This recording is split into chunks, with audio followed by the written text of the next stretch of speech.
નમસ્કાર, GS news 24/7 માં આપનું સ્વાગત છે। હવે જોઈએ આજના સમાચાર। ગણેશ ગોંડલની ધરપકડના અનુસંધાને દલિત યુવાનોએ સંવિધાન રેલી યોજી।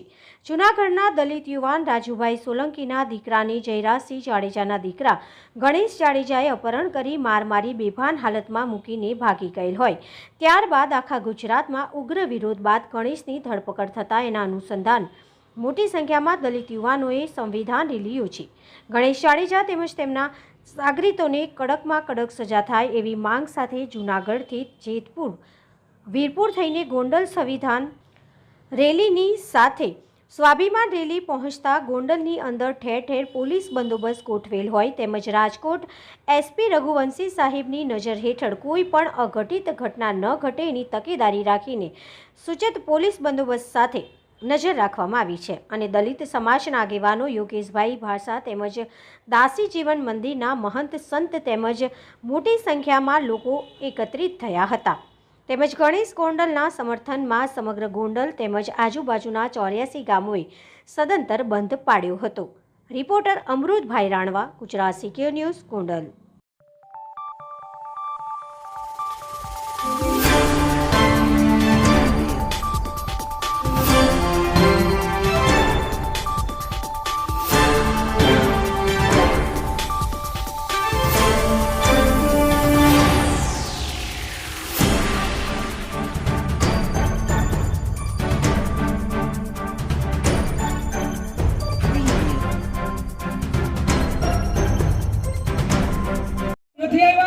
ऐतिहासिक घटनाना साक्षी નથી અને જેમને આનો વિરોધ કર્યો છે ને એને કહેજો કે તમારા ડીએનએ ટેસ્ટ કરાવી લેજો કાલે। જય ભીમ।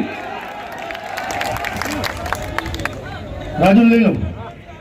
જો ભાઈ હું તમને પહેલાય કહેતો હતો ને હજી કહું છું, હું ગમે એ વખતે બેહાડી દઈ ભાઈ, અમારી લડાઈ બહુ સીધી ને સ્પષ્ટ છે, સીધી ને સ્પષ્ટ લડાઈ છે અને બહુ લડાઈઓ ચીચું 5-5 વર્ષથી જેલમાં છે, હજી આપણે જામીન નથી કરાવી શકા। સ્ટેજ ઉપરથી ફાંકા ફોજદારી કરીએ છીએ ને હજી જામીન નથી કરાવી શકા, એ વાસ્તવિકતા છે।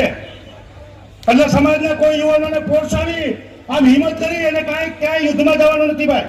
આ દેશના કાયદા ઉપર ને ન્યાયતંત્ર ઉપર આપણે ભરવાનું છે ભાઈ। આપણે કેમ શાંતિથી રેલી લઈને પૂગ્યા? અમારે એક આંદોલન નથી કરવું પડતું। જૂનાગઢમાં કહું છું ને, હજી અમારે જૂનાગઢમાં એક આંદોલન કરવું નથી પડતું। એટલે નથી કરવું પડતું કે અમે સંગઠિત છીએ। અમે રાજુને બે હાથ દઈએ એટલે રાજુ બેહી જાય, અમે રાજુને કહીએ કે ઉભો થાય એટલે રાજુ ઉભો થાય। એ અમારી એકતા છે। એટલે કોઈ યુવાનોને ઉશ્કેરાવાનું નથી, ક્યાંય કોઈ ગઢતાણમાં આપણે જવાનું નથી। આપણે ન્યાયની લડાઈ લડવાની છે। આપણે બાબા સાહેબે કીધું છે કે જુલ્મ કરને વાલે છે જુલ્મ સહને વાલા જ્યાદા ગુનેગાર હોતા હે। એ જ કરવાનું છે આપણે, બીજું કાંઈ નથી કરવાનું મિત્રો। હા, હું કયો દીદી? હા, ગોંડલના મેઘવાળ સમાજના યુવાનોએ આપણી ફરિયાદ થયા પછી પહેલી વખત એટ્રોસિટીની ફરિયાદ દાખલ કરાવી ભાઈ। જય ભીમ।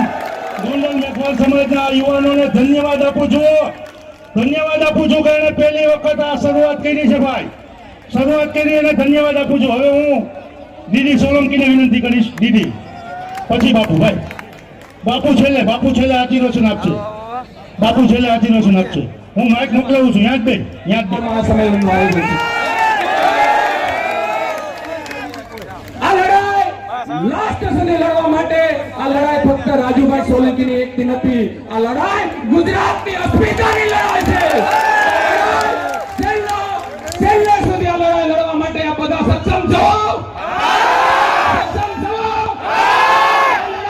હવે લાસ્ટ સુધી લડવાના મૂડમાં અમે બધા તૈયાર છીએ।